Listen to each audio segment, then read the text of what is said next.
Mwaramutseho bakiriya bacu, tubazaniye ibibanza byiza cyane biri hano mu karere ka Bugesera, umurenge wa Mayange, akagari ka Kibirizi.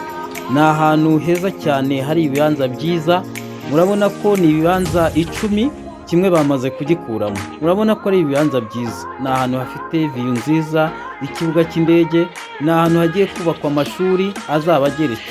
Ayo mashuri azaba ari pirimeri na segonderi.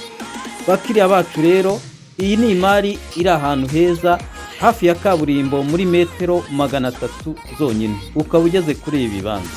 Ni ikibanza kimwe ni miliyoni 5.5. Aha ni karitsiye ibyo bibanza biherereyemo.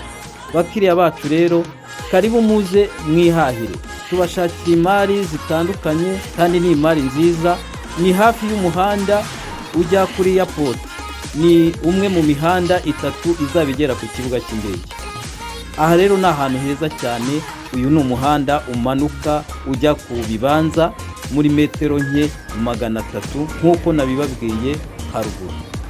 Karibu rero bakiriya, muze tubihere ibibanza byiza cyane rwose, ahantu utura ugatuza ugatunganirwa.